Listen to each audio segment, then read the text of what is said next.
We're good. Yeah, we're good. All right, ladies and gentlemen, boys and girls, we are back with another one. This is the Authority Project, and I have my new good friend here, Ezra Chapman, and he says he's going to help you build your company faster with values and principles, leadership. What that means, I don't know. We'll see what that means. But is that what you're going to have us do today, Ezra? Is that right? That's right, Brian. That's what we're going to do. Well, we shall see. We shall see on this current episode of the Authority Project. All right, ladies and gentlemen, boys and girls, feast your eyes and tune your ears. It's that time again. We are live with another episode of The Authority Project. It's the video podcast streamed on Facebook, YouTube, Twitter, and Periscope, where we talk to digital marketers, business coaches, and creators of all kinds on how they've built authority in their field and how you can mimic their success. Developing authority, building your audience, and attracting better clients to your own business. Now, without further ado, let's bring to the virtual stage your host, Brian S. Arnold. And yes, we are back, folks. It's the Authority Project, and you are the project. We want to slap authority to your name so you can sell more of what you're great at. And we have Ezra Chapman here on the virtual stage with us today. How you doing, my friend? I'm good, thank you. Thanks for inviting me on. Appreciate it. I'm excited to get into this topic here. We got a lot to cover here in a short amount of time, so we'll do our best here. But before we dive in, please tell us, Ezra, who you are personally and then professionally.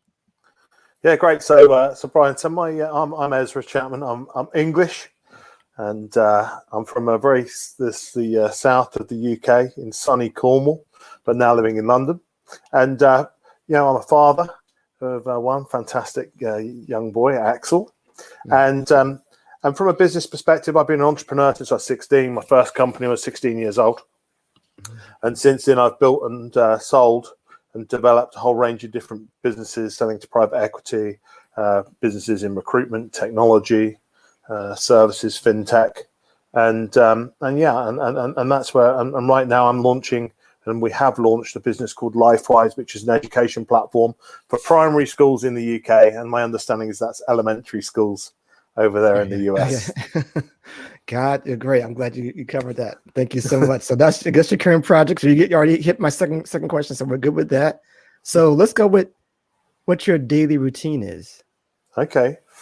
Well, that's an interesting one. So daily routine for sure, being an entrepreneur, it's all about time management. So being highly effective with that. But I like to start the morning off with something which I call me time, which is mindfulness, meditation, exercise, and education every morning. So that takes up maybe 45 minutes to an hour of my day, and kicks me off, clear mind, gets me invigorated, and then it's straight into my daily schedule of meetings. I always, every day, I try to keep at least half of my day free to not be in sort of day-to-day meetings. So I've got a lot of thinking time and the ability to plan, think, and execute.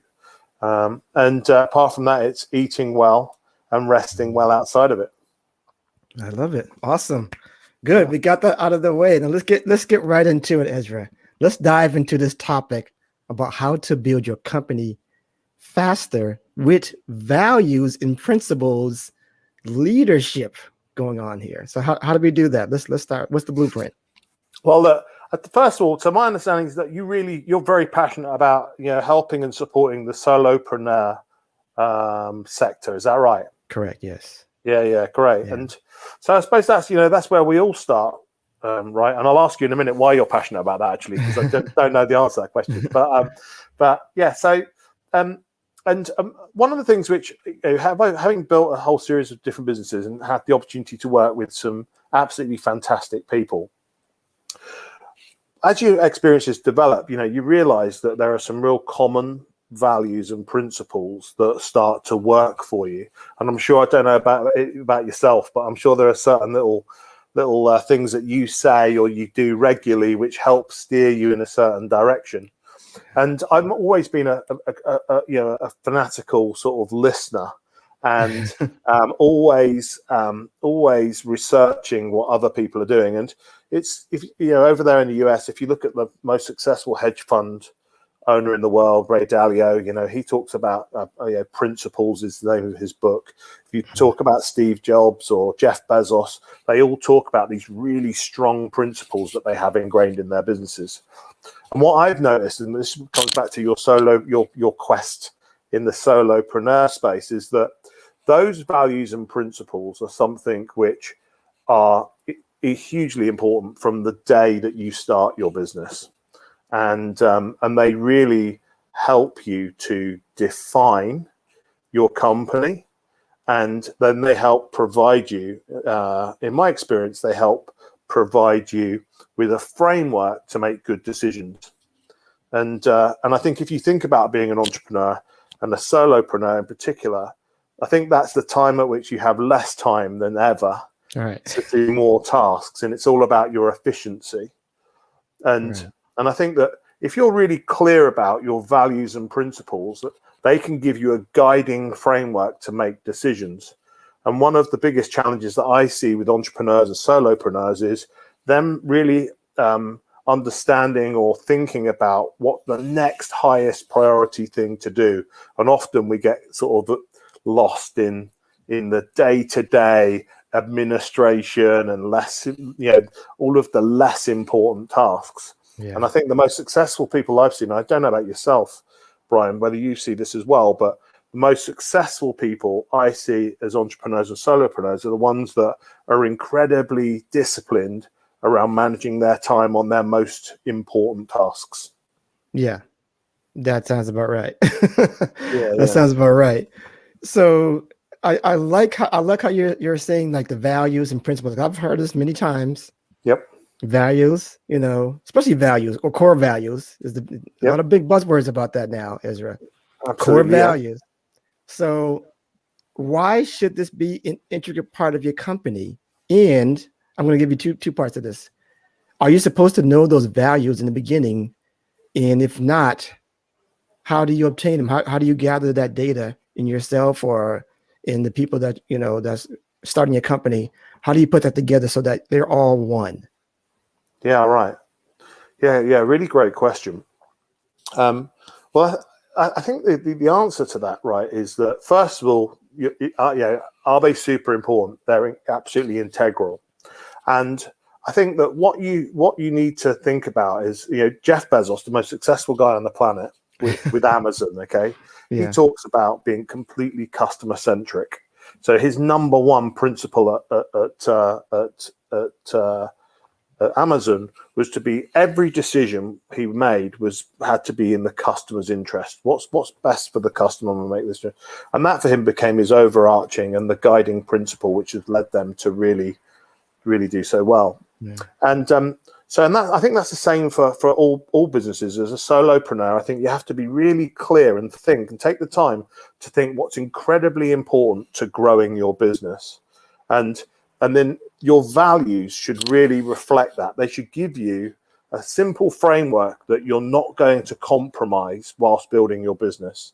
And so, for instance, and what I talk about is that, I don't know about you, Brian, but I've definitely been in companies many years ago where you would talk about the core values and there'd be a chat about, and you'd get taught them in an induction training session. Yes. Right. Yes. And then by the time you got into the business, you forget about them, and they just disappear. Okay. Yeah. If you talk to companies which are incredibly successful, you talk to companies like Google or Apple or Amazon, it's incredibly clear, even as huge businesses, it's incredibly clear what those values and principles are. So what I've learned over the years is that I like to call them practical values. Okay. And what that means is that I the way I like to think about the values is if they're not practical, then they're probably going to get forgotten. And what I mean by practical is, so nearly most companies I know have a value which is around honesty or integrity. Okay. Yeah. Now that's fine, that's great. But how practical is that to use? So one of the values that we use is radical honesty. Okay. And what we found is that in nearly every business which I work in, we've built, we've used that as a value and the reason is that people are then able to use that value on a daily basis. And the number of times I say, and it's become an incredibly powerful tool in all of our companies. And I'll give you a sort of example of that, which is I could sit there and go, well, I think that wall over there, we should paint it grey. Right. And then the team around can go, do you know what? I'm going to be radically honest with you, Ezra. Okay. That's a terrible idea. Okay? And without that tool, they might not. So what we've done is the value has created a gateway for them to express themselves. It's a precedent for them to set and communicate. And if you go into any of our businesses, you'll hear that value used on a daily basis. So I think the first thing is, coming back to your question, is first of all, really think about what the values are of your company. The things that you're personally incredibly passionate about, number one. And number two, what are those values which are going to guide your business towards its goals? What do your customers want to see? Do they want to see a radically honest business? Do you want a radically honest workforce? And whatever else your other values may be. And the final point is, if you make them practical, they'll get used day in, day out. But the solopreneur or small business leader needs to embrace them, and they need to be used several times every week. They should become part of your DNA. And I think if you do that, you'll find that they embed, and you won't believe it, but if you pick the right values and you're passionate about them, nearly every one of your team will be talking about them within 4 or 5 weeks. I can assure you. That's amazing. Yeah, I see that. So a lot of what you're also saying is the culture of the company can sometimes get lost because it's not. I mean, the last company I was at, they had to nail down because they give us like stickers that all these different values of this is what we believe in. We had the stickers we can put on your laptop or whatever, but we knew them from jump. So the culture is great, but how? Let's dive into how you get people not only in your own company, but consumers digging those values as a brand. Being loyal to I believe in that. How do you get them to really be loyal to that? Because you're in a company you're vetting people, or is that the way you're vetting people? Or you're not just in your company, but outside, you're filtering people coming into your brand and saying, yeah, this is what I believe in too. Yeah. So I think there's two parts there, right? So the first one you were talking about there was the hiring. So bringing people into your business. Okay, I think this is where values and principles are absolutely key. So it's ensuring that you don't compromise those values. Okay, you're looking for people that naturally exude or want to embrace those values. And I don't know about you, but I've seen plenty of businesses where they've brought people in which don't match those values, and one person can disrupt an enormous team, and it can affect an enormous culture. And I think the first thing is being a solopreneur and you're making your first hire. It's incredibly important to be absolutely clear, because what you want every one of your companies to be an ambassador of your business. And to do that, they need to understand what it means to you, to your customers. And that comes again through the values. Then it's a clear and sort of compelling way to articulate them.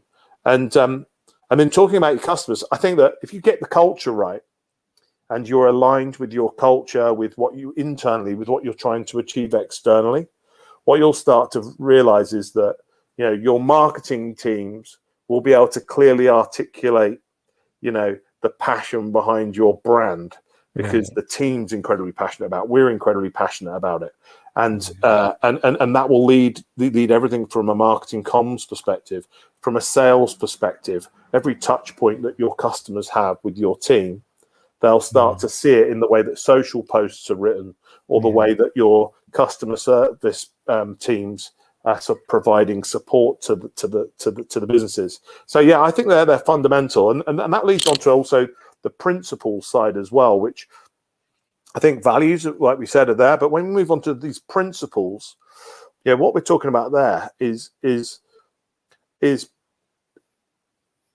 the success of a solopreneur and an early entrepreneur is their ability to prioritize the right tasks, number one, to execute efficiently, and it's about consistently making more good decisions than bad decisions. Okay, and it's and I think that's where guiding principles become incredibly powerful. So what you're looking for with guiding principles is that they provide a simple framework for me to make decisions. And the way I can say that, and if you think about, I mean, if you ever work with people that are so passionate about an idea that they've forgotten what the customer wants. Have you seen that? I've seen it 100 times. Yeah. They're so passionate about this idea, and they've just, it's a personal quest. They've got to do it. Right. It happens all the time. And when you're so emotionally attached to your brand and your business, you've worked all these hours to build this company, and you're now launching a new service, you become incredibly passionate about it.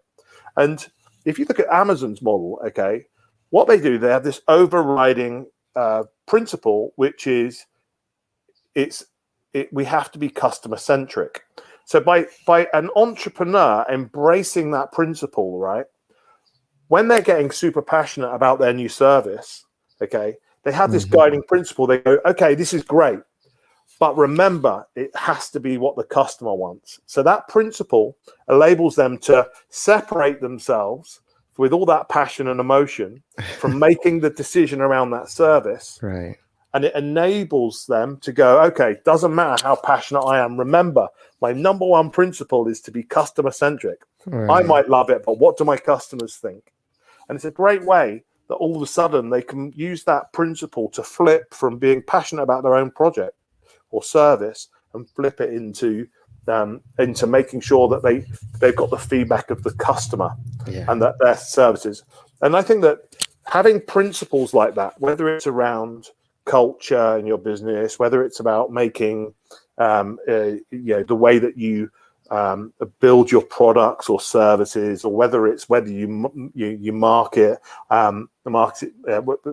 your products, how it's you're prioritizing your day. There's hundreds of decisions that we make, and if you've got a clear set of principles that you thoroughly believe in, and these can be principles that you either have experienced yourself, or they can be principles that you know have worked. Jeff Bezos is on customer centricity, or Steve Jobs talking about how to build, how to hire smart people and not to tell them what to do. Let them tell you what to do. I like incredible for empowerment. So you can learn all the lessons of other people to build those principles, and then start to use those principles to make good decisions. And I think that that's what enables a solopreneur or an entrepreneur to work hard, prioritize the right stuff, and make more good decisions rather than poor decisions. So are you a believer in the mission statement for the company? Does that still work for the solopreneur when they're just starting out? Oh, this is my mission, regardless. Are you into that? Yeah, 100%. Yeah. So I'm a big believer in that. There's a guy who was one of the early investors in Google, who's called John Doerr. And John Doerr is a super smart guy, and he believes in something called OKRs. There's a book, if everyone wants to read it, I highly recommend it. It's called Measure What Matters. It's all about objective setting. And ultimately, the mission and vision of a business is your ultimate objective. And I think that number one, the thing that I think about being about your mission and vision is, don't be scared, be fearless in your pursuit. And number one, that use it as your guiding principle. Yeah. And then second of all is then you must spend a lot of time planning and preparing and prioritizing what are the next most important things I can do to move my company closer to my mission and vision. And it's that piece of planning and that piece of prioritization which is incredibly important for driving you to maximize your efficiency as a solopreneur. So no, I'm a massive believer. What are your thoughts? Are you a big believer in having a mission statement and in a mission vision? I think that it is encouraging as long as there's a refreshing of it on a daily basis, so not just put it out there just to put it out there, but really, like I believe in this first and foremost, and I stand on that. That's probably one of my questions too, because I got into this a little bit here on LinkedIn a little while ago. I mean, last Thursday, I put up like a simple comment, Ezra, a simple comment. And what I didn't realize is that really this is what I stood for. And I responded in kind. And the response from that was like ridiculous. But I was standing on something that I believe. I was defending, what I believed in. And so as far as your question, as far as mission statement, yes, that's something that, as long as it's there to not just build your business, but this is what I stand for, then I would defend it, not to a detriment to the company, but I'll defend it so that, we don't go off the track of, what we truly believe, internally. So, yeah. 100%. My point is this, right? As a solopreneur, if you create a mission and if you don't wake up every morning thinking about that, okay, thinking about how am I going to achieve that mission, if that's not the first thing you're thinking about, okay, when you start your day off, then you haven't got a clear mission. And I agree with you entirely about the refreshing of it. Be fearless in setting that mission and vision, but expect it to change, expect it to evolve. That's fine. That's no problem. But you have to put a flag in the sand, to say, hey, that's where we're going. And now I'm going to really think about, and the smart money is thinking about and prioritizing exactly what is going to take you the furthest towards that today. Out of all the things you got on your table, and if none of them on your table, if you've got things that are on your table which are not taking you towards that mast, you got to do whatever you can to get rid of those things. It's all about your efficiency and your ability to execute. But no, I agree with you. It's for sure. It's about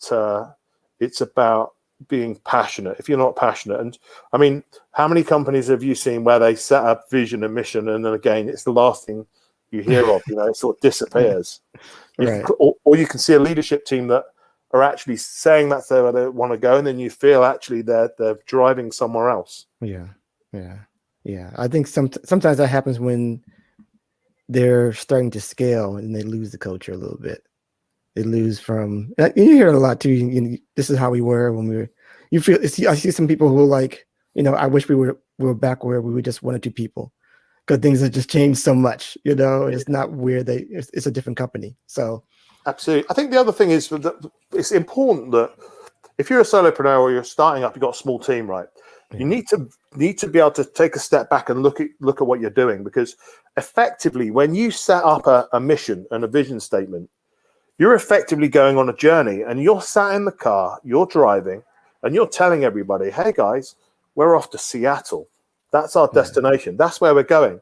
Now, the moment you get back into the car and you start working later that day, if your team see that you're heading on, you're on your way to New York or on your way to LA, they're going to notice that, and that's going to undermine their confidence in your vision and mission. So that's why it's incredibly important. What would you do if I sat you in a car and said, we're on the, we're in New York right now, and we're gonna head down to Miami, and all of a sudden I headed north.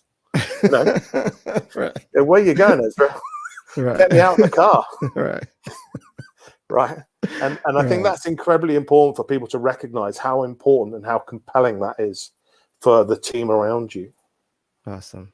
So let's wrap this up, Ezra. Let's wrap this up. So, and I'll put it in my last kind of a question, second to last question here. So when investors are looking at a company, right, they feel that it's on the right track outside the numbers.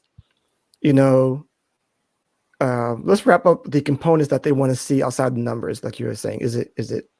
I'm not even going to say it. You tell me what else they're looking for outside the numbers that this company is on track to really scale exponentially.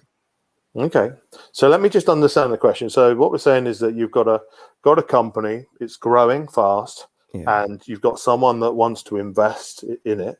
Right. And other than looking at the numbers, Right. what else are they looking for? Right. Okay. Right. There's a lot of things there, right? But I think the first thing is that they're looking for trust. Okay, so that means that what they're looking for is they want to see financial records, data. They want to see a business plan, and they want to see a team of people that are open and focused, and they can trust to be committed to executing against their values. I think that's the probably the number one thing. And I think the second thing is in today's world. I mean, there's loads of stuff I could talk about there, Brian. But I think I think the first one. I'd probably stick with that, which is they're looking for trust, to be able to really look at the business and look at the people and feel like they've got an honest, committed set of people that are totally committed to achieving their plan. Yeah, that's perfect. Actually, that makes so much sense. So I got one last question for you, Ezra. Hit me up, Brian. And it goes something like this. I ask this of all of my guests, and it goes something like this. There are people here who are watching you now. They will go listen to you later, and they have similar goals, similar interests, maybe similar journeys as you, and they want to help people, grow and scale their business as well. Can you tell them in your own words, and I'll put you front and center, how they can become an authority in this space? Right. Okay. Good question. So, how do you become an authority in your space? Right. The first thing is we come back to what we were talking about earlier, which is being absolutely clear about where your vision and mission is, where you're heading, and incredibly passionate and having a clear reason why you are heading in that direction. What's your purpose and how committed you are to getting there? And if you want to become an authority in any market, it's having clarity of your vision, and it's having an incredibly compelling reason and your ability to compellingly articulate how you're going to get there, so that internally, your culture your culture of your team, everyone has clarity of that vision and goals, and why we're on this journey. And externally, your customers can really feel that you're a business or a brand that understands their market, and they understand where you're going and what you're doing. And I think the moment that you really understand those things, those elements of your business, then you're able to then that will start to pour through every square inch of your business, whoever you're talking to, internally or externally. And on top of that, it's the values and principles which will guide you towards them, give you a framework to make good decisions and clarity of achieving it. Awesome, man. That's perfect. Absolutely perfect. A fantastic, brother. Absolutely perfect. Please tell people where they can find you at the show, because I know they would love to do that. Yeah, great. No, thank you, Brian. So yeah, look, we you can find me on LinkedIn. So it's Ezra Chapman on LinkedIn. I'd be happy to hear from any of you if I can help in any way. Sounds great. People, I'm going to do my little spiel at the end. About signing up for the authorityletter.com, join that list and build your authority platform and get the 3-part video series about building your authority platform and get weekly real talk letters that I think are unlike anything that you might have seen in the industry. So there's that. And I also am still looking for donations to help my friend who is also a fellow creator and friend of mine called Meg Lavu.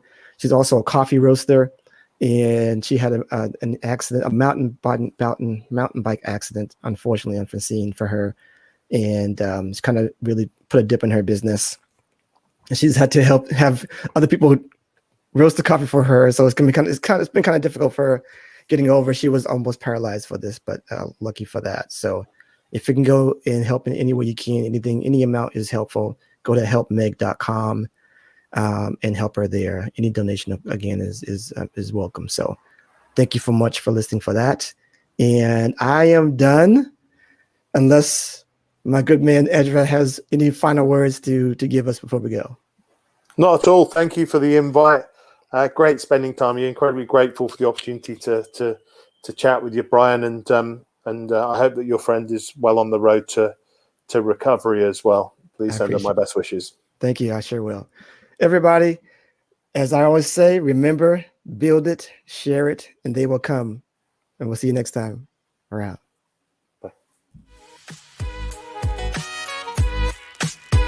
And that's a wrap for this episode of The Authority Project. Thanks so much for tuning in. And if you like what you heard, we want to hear from you. Subscribe, rate, and give an honest review. Share and tell your friends so they can hear too. And for even more authority building tactics, be sure to sign up at theauthorityletter.com. Get free weekly content and ongoing digital product giveaways to help you on your entrepreneurial journey. We certainly hope you got a key takeaway or maybe an aha moment from today's broadcast. Just remember, it's your authority. Build it, share it, and they will come. Until next time.